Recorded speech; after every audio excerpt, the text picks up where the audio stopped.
si on se faisait l'atelier suivant, Ouais, à toi de jouer. c'est à moi l'atelier suivant. Donc, je vais, alors vous voyez mon écran, ouais. Je vais vous repasser le Padlet, d'accord? Si vous avez, M'en Clément, tu peux me occupe. remettre le lien du Ouais, Padlet m'en pour être occupe. sûr, ouais. Donc, en fait, voilà trois objets. En tout cas, c'est un objet, trois façons différentes. Vous avez une boule de papier, une mini balle de rugby, mais souple, hein, d'accord? Ouais. Et une mini balle de basket souple. Je ne sais pas si tu les as en vrai à côté de toi, Clément. Parce Alors que attends, ouais. Enfin, j'en ai une, c'est pas la même, mais j'en ai une. Ouais, c'est Ah ça. ouais, t'en as une. Voilà, donc une mini balle. Ce que je voudrais vous demander, c'est, est-ce que, donc attention, je vous laisse répondre à ces questions-là. Est-ce que vous utilisez ça en formation? Et si oui, Comment? et même sinon, comment vous pourriez utiliser ces objets en formation? Donc, comment utiliser finalement cette balle en formation? Et c'est quoi l'intérêt? Et je vous laisse quelques minutes et on vous laisse À compléter vous de dans jouer. la colonne. Ouais, et on vous laisse compléter dans la colonne atelier 4, celle d'à côté, un petit plus. Donc, est-ce que vous utilisez et comment utiliser cet objet en formation? Et on va regarder ce que vous avez produit. Donc, on va regarder ça. Alors, je partage mon écran. Et me voilà, donc l'atelier mystère. Donc on a je n'utilise pas, réactiver pour répondre. Réactiver envoi pour répondre. Donc effectivement, on voit bien qu'on va lancer cette balle en mousse, d'accord? Et celui qui va l'avoir va pouvoir répondre. C'est un petit peu comme quand on était enfant, je ne sais pas si vous aviez ça à l'école, en France, si ça existe, mais le fameux bâton de parole, d'accord? Je peux parler que si j'ai le bâton de parole, d'accord? Et c'est un petit peu, on va voir l'intérêt de ça. J'utilise pas et n'imagine pas pouvoir l'utiliser. Nancy, pour dynamiser, faire participer tout le monde de façon aléatoire, parce que je vais lancer la balle. Ouais, ça c'est super intéressant. Laisser les participants passer la main à un autre participant. Donc effectivement, on a la balle, je peux parler, je vais lancer la balle à quelqu'un d'autre qui va pouvoir parler à son tour, ou je vais lui poser une question. Donc effectivement, on va voir que ça, c'est assez intéressant pour les mécanismes de l'attention, parce que je vais être obligé d'écouter, parce que sinon je vais recevoir la balle sans être prêt. Donc ça, c'est très intéressant. Rebondir, on passe la parole, c'est exactement ça, le bâton de parole. Et pour imaginer des propos, les balles seraient par exemple des personnages ou des idées. Ah ouais, j'adore ça. On pourrait donner une idée et je passe une idée avec deux balles, deux idées différentes et je dois intervenir sur les deux idées. J'aime bien, je trouve ça super original. Ok, alors, je voudrais vous montrer, quand j'anime, j'ai la petite trousse d'animation qui est ici. D'accord? Alors, elle a été sponsorisée par Ibistil, ok, en léopard. C'est quelque chose que j'ai reçu pendant le Tour de France de l'année passée qui est à côté de chez moi. Et qu'est-ce que j'ai dans cette trousse? Bah, j'ai une balle. Donc ça, c'est une balle. Évidemment, elle est en mousse, hein. Alors, quand j'aime pas mes apprenants, j'ai une balle de golf, mais ça, j'utilise jamais en formation. Donc ici, j'ai une balle en mousse, d'accord? Qu'est-ce que j'ai d'autre? J'ai et on en parlera tout à l'heure, un timer qui fait des sourires. Alors, je sais pas si je l'allume, voilà. Un timer qui fait des sourires, d'accord. Qu'est-ce que j'ai d'autre? J'ai bon, la fameuse zapette. Ça, il n'y a rien d'extraordinaire, ok. Voilà, ça fait, ouais, ça, ok. Et j'ai, alors ça, je suis fan absolu. Ce sont des crayons, vous savez, les enfants, ils ont ça pour écrire sur les vitres. Ce sont des crayons, alors je ne fais pas de publicité, mais c'est Stabilo qui fait ça. C'est Stabilo Dry, et l'avantage, c'est que vous pouvez écrire sur des ardoises, et ça s'efface avec ou un petit peu d'eau ou à sec, et vous n'avez pas de l'encre partout. Donc voilà, ça, c'est ma trousse d'animation que j'emporte absolument partout. D'accord? Alors, ces balles, elles ont pas mal d'avantages. Elles permettent en fait de... Moi, je l'utilise beaucoup pour de la réactivation ou bien des fins de journée. C'est-à-dire que ça me permet d'aller chercher et de faire des rappels. D'accord? Et j'utilise ça ben, très souvent pour faire des rappels avec mes apprenants. Moi, je fais des rappels très souvent. Je ne sais pas si vous connaissez la courbe d'Ebbinghaus. Est-ce que vous avez déjà entendu parler de ça? Ebbinghaus. Et c'est le monsieur qui est là derrière. Est-ce que vous avez déjà entendu parler Ebbinghaus? C'était dans les années 1860, il y a longtemps. Alors, Bon, je vous je montre. partage rien pour info. Non, je Ah l'ai d'accord, c'était partagé. peu, faut Donc, savoir. Ebbinghaus, c'est le monsieur qui est ici. Et c'est ce que vous avez juste derrière la balle. Et c'est vraiment comme ça que je l'utilise. Et vous avez à peu près eu les mêmes idées en disant, c'est super pour faire de la réactivation. Ebbinghaus, il dit quoi? Il dit, finalement, il a créé ce qu'on appelle la courbe de l'oubli, ce qui est ici. Ça veut dire que si vous réactivez pas, d'accord, eh ben les gens oublient. Et ce qui est intéressant, donc il a dit il faut faire des rappels, bon ben ça on le sait quand on est formateur, mais en plus il a mis un rythme de rappel efficace. Il a dit faut rappeler après 10 minutes, ça c'est pendant la formation.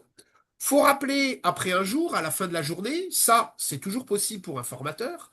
Faut rappeler après 7 jours, alors là ça devient beaucoup plus compliqué, mais on peut avoir des mécanismes d'ancrage qu'on envoie par mail ou des choses comme ça avec par exemple des petits bonbons, des petites surprises qu'on donne, alors des bonbons digitaux, hein, des petites surprises qu'on donne à la fin et qui incitent par exemple à remplir les formulaires d'évaluation, puis au bout d'un mois, puis au bout de 6 mois. Donc Ebbinghaus, il dit quoi? Il dit pour qu'une formation soit efficace et pour finir, pour que les gens se rappellent, il faut faire des rappels assez souvent. Et là arrive ma balle. En fait, à la fin de la journée, ce que je fais, c'est que je demande, alors vous vous rappelez, je note au paperboard et j'utilise le paperboard plus la balle. Je demande à tout le monde de noter 3 idées clés, d'accord, qui veulent retenir, ce qui me permet de faire une synthèse. Et puis je passe la balle et je leur dis, bah, quand vous me donnez votre meilleure idée et vous passez la balle à quelqu'un d'autre. L'intérêt de la balle, c'est quoi? C'est que quand j'ai la balle, je parle, les autres se taisent. Et ça permet là vraiment d'avoir une attention. Et quand on est plusieurs, c'est très fort. Et surtout, je reste attentif. Pourquoi? Ben parce que quand je fais un tour de table, c'est dur d'écouter tout le monde parler, surtout quand c'est la fin de la journée. Et l'avantage de cette balle qui risque de m'arriver, c'est que je suis obligé d'être attentif à la personne qui parle, qui va lancer la balle après. D'accord? Et ça, c'est un petit côté mais très très fort en animation. Donc cette pauvre petite balle ici en mousse, alors je la prends en mousse pour assommer personne, elle a un vrai pouvoir, elle a ce pouvoir de bâton de parole, mais elle a aussi ce pouvoir de d'être attentif à la personne qui parle parce qu'elle va me relancer la balle derrière. Et donc, ce double pouvoir, il est très important. Et moi, je l'utilise, voilà, comme Monsieur Ebbinghaus, je l'utilise pour faire mes rappels de fin de journée ou mes rappels de demi-journée. Voilà, est-ce que vous avez des questions, des remarques, des commentaires? Donc voilà ces objets mystérieux. Alors, quelquefois, j'oublie ma balle. Ouais, vas-y, Clément. Oui, alors, il n'y a pas de risque avec une balle en mousse. Par contre, faites attention s'il y a des cafés sur les tables. La semaine dernière, monsieur Olivier a envoyé une balle sur un café qui a glissé sur un téléphone. Plus de peur que de mal, mais faites attention. C'est une formation qui m'a coûté cher. D'accord? Ouais, effectivement, il y a un risque. Faites gaffe si la personne ne reçoit pas la balle et qu'il y a du café sur les tables, faites gaffe. Hein. C'est pas dangereux, Il y a quand même des mais un risques. peu.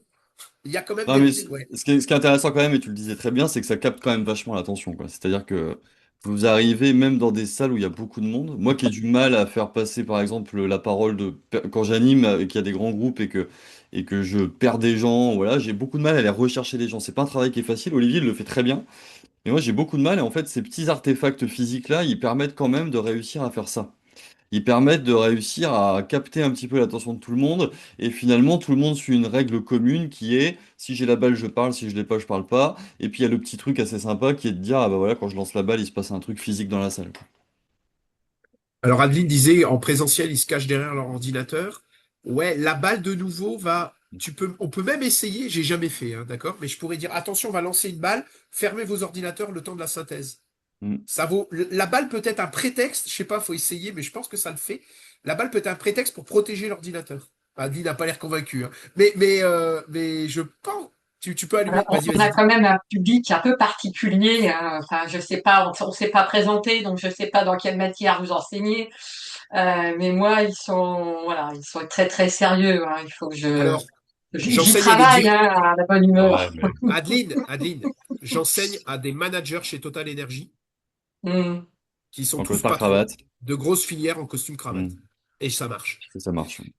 Comme les quiz Ça à la marche même caout très ou des bien. choses comme Donc, ça, hein. Dès que vous rentrez Ouais. dans des mécaniques En aussi liées à Bretagne, la ça va, ils sont gamification et au sympas, ils jeu, sont détendus, mais ça dépend des régions, hein. Il y a des je, régions où je, ils sont pas détendus du tout. je pense pas. je dis pas. Alors moi, je travaille à Paris. Je sais pas si c'est la région la plus détendue de France. Hein, j'en suis pas convaincu. Non, c'est Mais pas non, celle-là.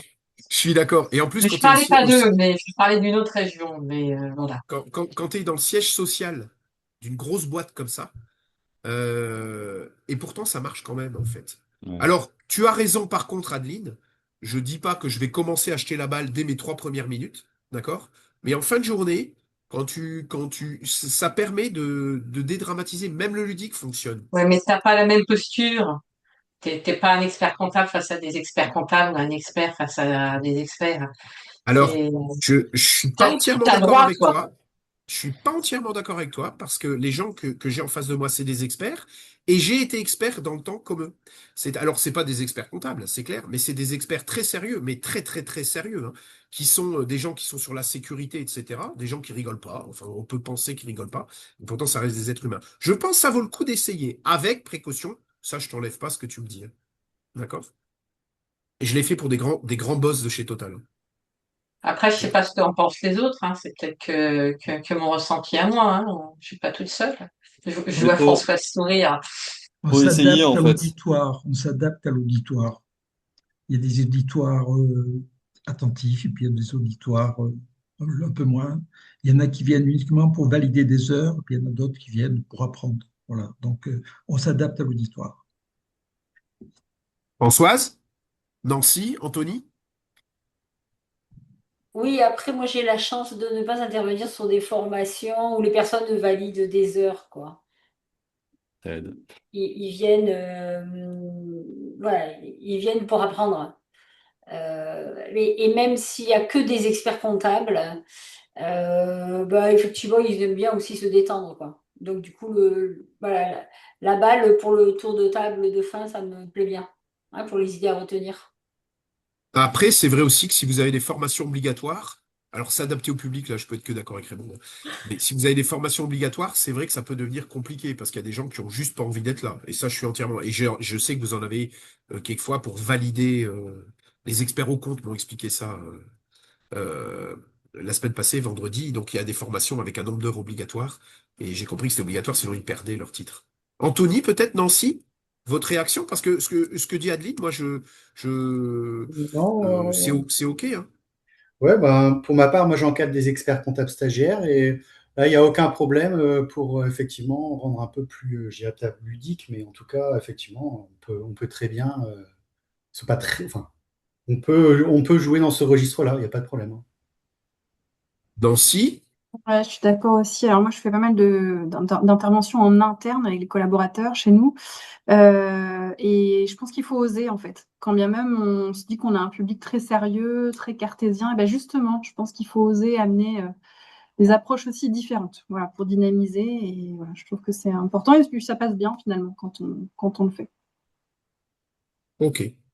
Mais c'est vrai que attention à votre public, hein, ça, je dis pas de ne pas faire attention. OK? Merci beaucoup. D'autres questions, remarques, commentaires? Ça va? Donc ça, alors vous avez vu sur la photo, il y avait une première balle parce que quelquefois j'oublie ma trousse léopard de chez Ibis et quand j'ai rien, et qu'il reste un paperboard dans la salle parce que Raymond a raison, il y en a pas dans toutes les salles. Je prends une feuille de paperboard, j'en fais une boule de papier et ça devient mon élément de synthèse quand j'ai oublié ma balle. Voilà. Comme ça, vous saviez pourquoi il y avait cette première boule là tout au début. On a pas mal joué en présentiel. Alors ça marche qu'en présentiel pour le coup là. D'accord? Là, c'est vrai que à distance, on ne peut pas encore se balancer des balles. Clément, est-ce que tu nous préparerais pas l'atelier suivant? Eh bien non, car c'est encore toi qui va animer cet atelier autour d'une C'est diva qui a la rage.